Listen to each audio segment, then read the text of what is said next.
Hi guys, welcome back to another episode of Spider Monkey Eats. Today I wanted to teach you guys about kale. So a lot of people either love it or they hate it, but I find the people who hate it don't actually know what to do with kale if you get it, or the fact that there's different kinds of kale. I myself don't even know all of the kinds of kales, but you do need to know some important differences in cooking it. So I'm going to show you what we're working with today. So this is a more like rustic version, so this is a little bit rougher. I would never put this in a salad, so I know that I need to either wilt it down in the oven. Sometimes you can saute different kales, so there's a lot you can do with it just to kind of soften it itself, but this wouldn't taste good in a salad. But we're gonna make some kale chips with it. Okay, there's also something we have to do to remove the stem as well. Very easy, but again, if you don't know about kale, you might not realize that's going to make your food taste bad if you're cooking with it.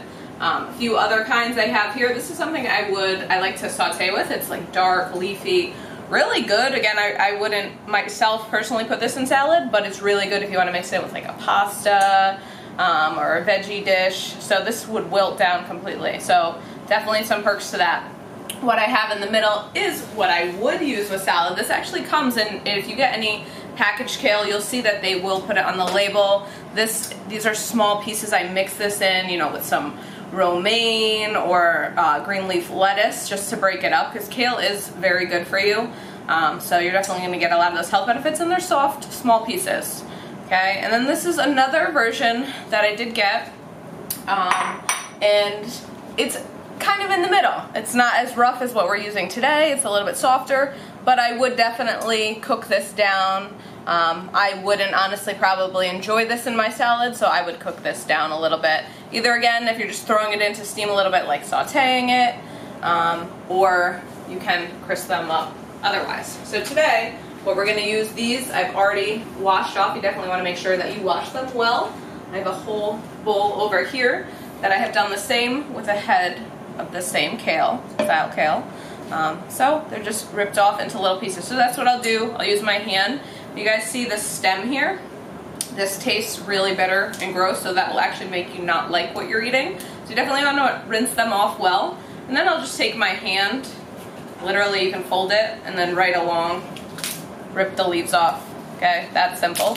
But you don't want to eat that stem at all. It's not going to taste good. So, again, rinse it, rip off the leaves, and then I just rip these into smaller bits. Okay, because again, we are making kale chips, so they're going to be small. We'll mix those in. So again, fold it in half. It's kind of going to naturally fold in that direction anyways. Just rip it as close to that stem as possible.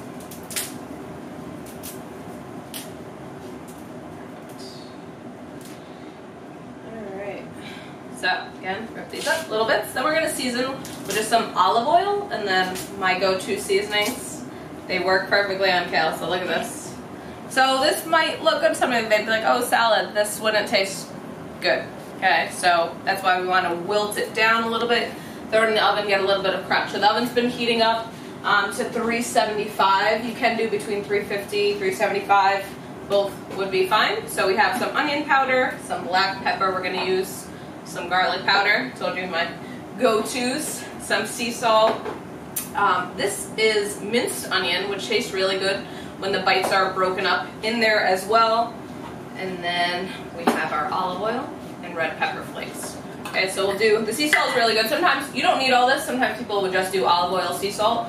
You can definitely do that as your first go around try, but I find these other seasonings taste really good in here. Okay, so just a little bit of everything. You don't have to measure crazy if you want to. Probably like a 1/4 teaspoon of everything. Okay, just to give it a little 1/4 teaspoon, 1/2 teaspoon of everything. But I like to just give it a nice even coating on the top. Similar to the way I do my salads as well, I'll use some of these same seasonings. And then we're gonna mix everything together. So again, this is minced onion. It's really good when you bite into a piece of kale or get the piece of kale, and to have this kind of sitting on top of it just gives it that little extra kick. So in here, there's a good amount. We want everything coated with olive oil.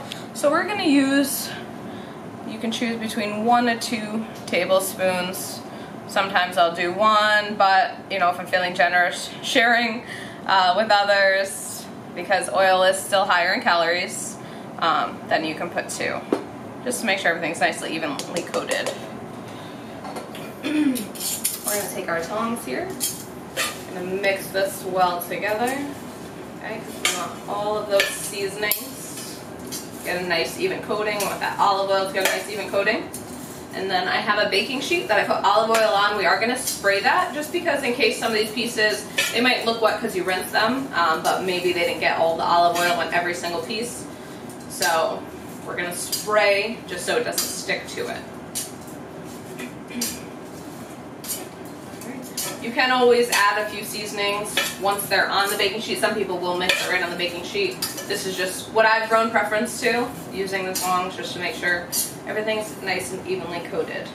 You know what? I did forget one thing. Let's add in, that's good that we can do it on our last layer anyways, a little bit of our red pepper flakes. Totally optional.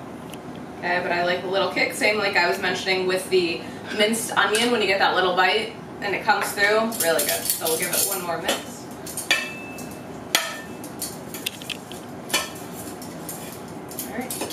So we'll come over here to the oven. We're going to spray this again just lightly to make sure that nothing sticks. And then we're going to put a nice even layer of our kale. It's actually funny because this brand of lettuce, this brand of kale, the other kale that I got from this market, which is organic produce that is shipped to your door. But this kale, I wanted, you know, a specific kind to show you guys what I normally would work with, and it's actually at the store was labeled Kale Chips. So you know what to work with, you know what to do with it. They're trying to make it a little easier for you because that's definitely not the name of kale. But that's what they call it so that you can find it. Okay, so we spread this out. Again, if you felt like you wanted to add a little bit more like onion and garlic powder on top, you could. Sea salt, just to make sure everything got that even coating. We're going to put this in the oven for 10 minutes, and then we're just going to check it, okay? May or may not need a little bit more time. Some of it's going to wilt. Sometimes I'll have to like mix it around to make sure, say if there's a little bit more on here, spread out. But you want a little bit of crisp and a little bit of wilting, okay? So we're going to throw this in the oven. We'll put our timer on for 10 minutes, and then we'll check it out. Okay, so we did 10 minutes, and then I just turned it, tossed it a little bit, and then 1 more minute, just because I didn't want to get too overdone. But this is great. So if you guys can see this, so this firms up a bit. You can probably hear the crunch, just like that, okay? These have nice golden. You don't want them too dark, because then you're going to get a bitter taste, so you definitely want to keep an eye on them. So just 10 minutes, I just moved them around a little bit, and then just 1 more minute. Let's give it a try. So you guys can hear that, if you can. They have that little bit of crunch. This is a really good snack, so that's why they're called Kale Chips. Okay, you can season right on top if you'd like. It's good to add a little bit of salt just to your end product before you're gonna taste that all for everybody, because it's gonna give it that pop. Why does anybody like chips? Because they have that little bit of salt. Okay, so if you guys look at this, it keeps its shape. Let's give it a try. Really simple snack. Really easy to do. A little bit of olive oil, tastes delicious. And that little hint of sea salt. So that's why you guys don't need all the other seasonings. You literally could just do a good quality olive oil and some sea salt, and that would be a perfect combination. I added the onion and garlic powder because I like to taste those flavors in there. The red pepper flakes, if I get a bite of it. The minced onion, really good. But really simple snack. It is a hand food you would eat with your hands, or you can have this alongside your dinner. I don't like to just have greens or just starches, so a little bit of a mix is good. So you can have this as a side dish, but it is a really good snack. Or just to have alongside lunch, something light. So hopefully you guys like this. If you have any questions, I tried to show you different kinds of kale. There are other kinds of kales. There's red kale. So there's a whole world full of kale. But definitely keep an eye out on the packages. Sometimes it'll say like for salads, for roasting, or sauteing, whatever it is, just look at your package and hopefully it'll steer you in the right direction.